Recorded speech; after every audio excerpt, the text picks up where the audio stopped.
Alright, so we really need to talk about Ubisoft's bad habit of releasing weak weapons for insurgency missions again. We have another week with a super weak weapon that I'm not really gonna recommend to anybody, so I did go over a review of this and tested it a little bit, but luckily the black market items again come in to save us. We have a bunch of items from the Chromatic set, including a really cool Desert Eagle variant that's gonna pretty much ruin everything, and of course another custom Libertad weapon among many other things. So as always, let's jump right into it, and a thumbs up on the video would be greatly appreciated.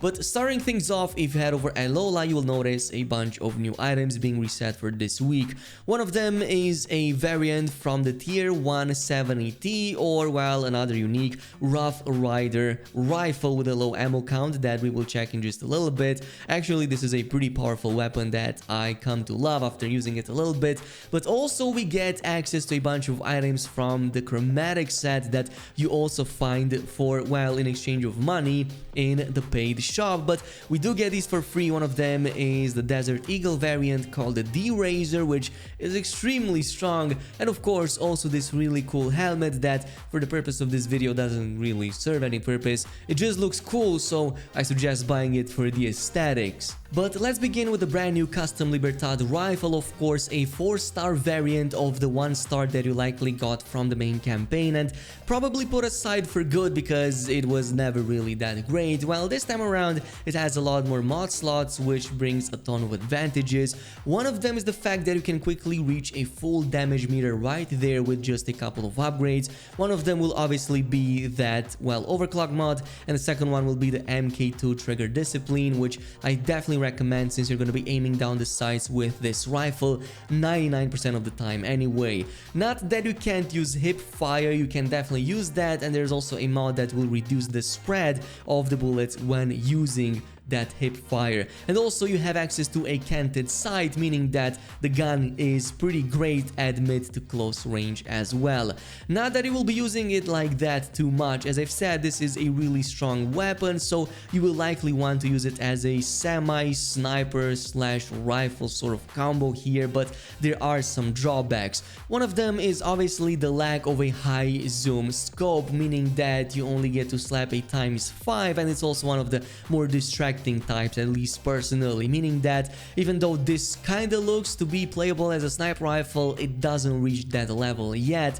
And also at the same time the ammo count is pretty low. A magazine of only 4 means that you will be reloading this weapon quite often, and the reload animation is not the fastest. You're pretty much reloading it 1 bullet at a time, meaning that if you miss any of the shots, if you're not really precise with the gun, you're not really benefiting from that really high damage. But otherwise, it's pretty decent, though there's so many other better variants that have been released in the past few weeks.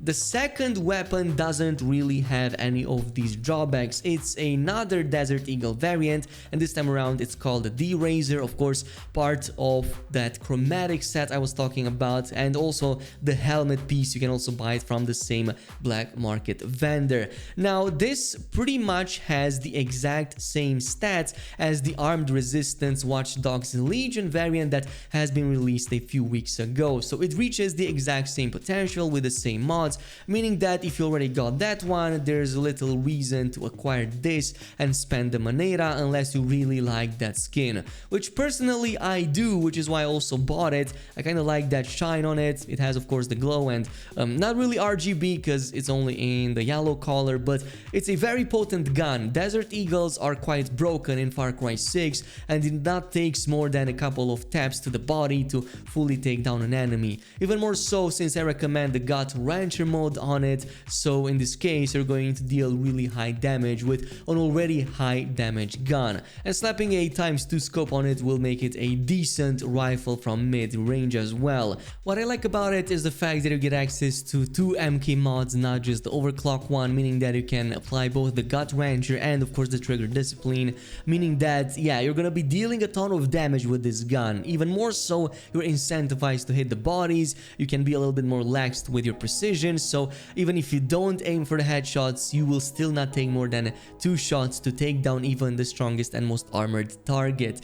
Again, no real downsides to this gun, the only one is that there's already a gun in the game that has this function, so if you're low on the moneda, then maybe skip this for now. Which yeah, also kind of brings us to some of the other items you will find here, including of the photojournalist set, which is another really mediocre and kind of useless set unless you really want it for some of those skins, but again, I don't really recommend it. Maybe the wrist gear could be useful since it improves weapon sway, but I haven't noticed too much sway with weapons in Far Cry 6 anyway, unless you're like going with an LMG, so I don't think this is really needed, and everything else from the set is just there to reduce your movement noise for the most part, which is again something that you don't really need, and there's better variants that you already get by playing the game for free. So yeah, this is why I don't recommend any of these sets, and I haven't seen a good set for weeks yet in the black market shop. But this also brings us to our final weapon for today's list, and that's gonna be from the Insurgency Weekly Reset. This time around, it's another pistol, another sidearm. For some reason, Ubisoft thought that it'd be a great idea to release 2 sidearms at the same time. And this one is called the Sweet Tooth, and let me tell you, it's anything but sweet, because it doesn't really do anything, and it's also coming in with some of the worst stats that I have ever seen.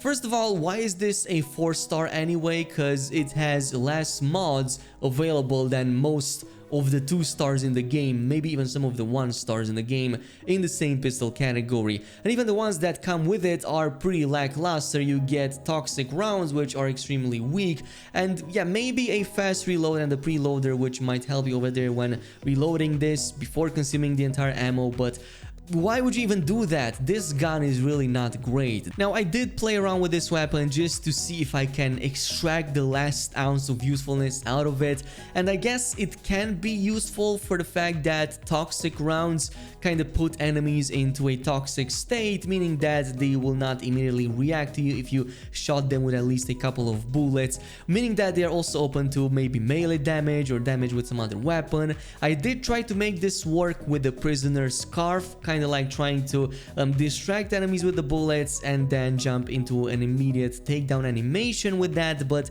it also didn't work because you have to wait for their like nausea effect to be finished before you can start with a melee takedown with the prisoner's scarf. So even from that point of view, again, it doesn't help with anything. So yeah, for the future, I kind of hope that Ubisoft will be switching things around. So far, insurgency missions are not worth it too much. From like the past couple of months, we've seen only a maximum of handful of good weapons, and even from those, only about a couple of them were really strong, with one of the rifles that they released a few weeks back, because I can't see too many people sticking around for a game that just drip feeds content that is mediocre at best. So that's just my opinion, but totally let me know down below in the comments, what do you think of this week's weapon selection. Thanks so much for watching, and I'll see you guys next time.